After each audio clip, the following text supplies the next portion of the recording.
Olá, amigos e amigas! Estamos de volta com mais um programa Dia a Dia com o Evangelho, onde fazemos um estudo das passagens da vida do Mestre Jesus Cristo, através do livro O Evangelho segundo o Espiritismo, de Allan Kardec.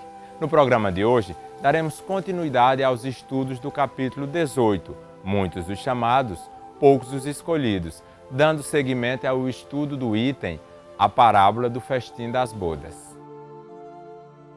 O incrédulo sorri a esta parábola, que lhe parece de pueril ingenuidade, por não compreender que se possa opor tanta dificuldade para assistir a um festim, e ainda menos que convidados levem a resistência a ponto de massacrarem os enviados do dono da casa. As parábolas, diz ele, o incrédulo, são sem dúvida imagens, mas ainda assim, mister se torna que não ultrapassem os limites do verossímil. Outro tanto pode ser dito de todas as alegorias, das mais engenhosas fábulas, se não lhes forem tirados os respectivos envoltórios, para ser achado o sentido oculto. Jesus compunha as suas com os hábitos mais vulgares da vida e as adaptava aos costumes e ao caráter do povo a quem falava. A maioria delas tinha por objetivo fazer penetrar nas massas populares a ideia da vida espiritual, parecendo muitas ininteligíveis quanto ao sentido, apenas por não se colocarem nesse ponto de vista os que as interpretam.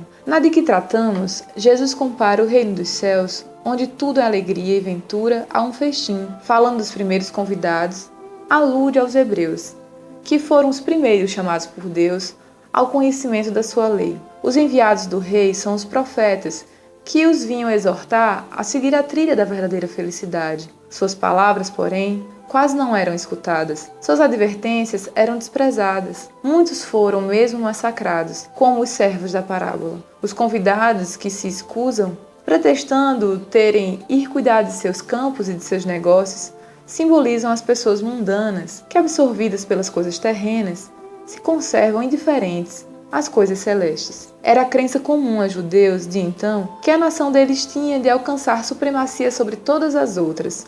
Deus, com efeito, não prometera a Abraão que a sua posteridade cobriria toda a terra, mas, como sempre, atendo-se à forma, sem atentarem ao fundo, eles acreditavam tratar-se de uma dominação efetiva e material. Antes da vinda do Cristo, com exceção dos hebreus, todos os povos eram idólatras e politeístas. Se alguns homens superiores ao vulgo conceberam a ideia da unidade de Deus, essa ideia permaneceu no estado de sistema pessoal. Em parte nenhuma foi aceita como verdade fundamental, a não ser por alguns iniciados que ocultavam seus conhecimentos sob um véu de mistério, impenetrável para as massas populares. Os hebreus foram os primeiros a praticar publicamente o monoteísmo. É a eles que Deus transmite a sua lei, primeiramente por via de Moisés, depois por intermédio de Jesus. Foi daquele pequenino foco que partiu a luz destinada a espargir-se pelo mundo inteiro, a triunfar do paganismo e a dar a Abraão uma posteridade espiritual, tão numerosa quanto as estrelas do firmamento. Entretanto, abandonando de todo a idolatria, os judeus desprezaram a lei moral para se aferrarem ao mais fácil, a prática do culto exterior. O mal chegara ao cúmulo. A nação, além de escravizada, era esfacelada pelas facções e dividida pelas seitas. A incredulidade atingira mesmo o santuário. Foi então que apareceu Jesus, enviado para os chamar à observância da lei e para lhes rasgar os horizontes novos da vida futura. Dos primeiros a ser convidados para o grande banquete da fé universal, eles repeliram a palavra do Messias celeste e o imolaram. Perderam assim o fruto que teriam colhido da iniciativa que lhes coubera. Fora, contudo, injusto acusar-se o povo inteiro de tal estado de coisas. A responsabilidade tocava principalmente aos fariseus e saduceus, que sacrificaram a nação por efeito do orgulho e do fanatismo de uns e pela incredulidade dos outros. São, pois, eles, sobretudo, que Deus identifica nos convidados que recusam comparecer ao festim das bodas. Depois acrescenta: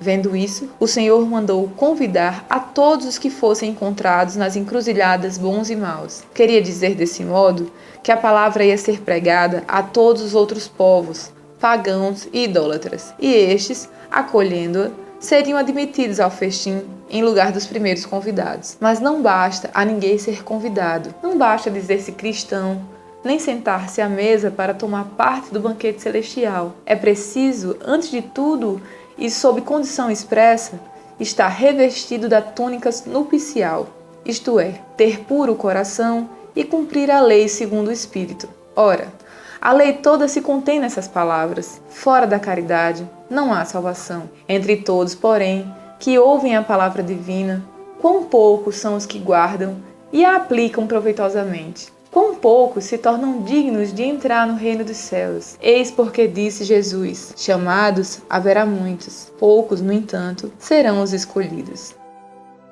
O Evangelho ele vem nos esclarecer o sentido moral dessa parábola. Quando nós ouvimos tanto falar sobre muitos os chamados e poucos os escolhidos, muitos de nós quer interpretar e quer entender que será beneficiado aquele pertencente a uma determinada casta, uma determinada categoria, uma determinada religião. Mas, na verdade, o que Jesus espera de nós é que coloquemos em prática todos os seus ensinamentos. E aqueles que forem mais caridosos, mais bondosos, que aplicarem o seu amor com maior intensidade, serão os chamados, independente de suas crenças, de suas escolhas, porque o verdadeiro cristão se reconhece através das suas ações.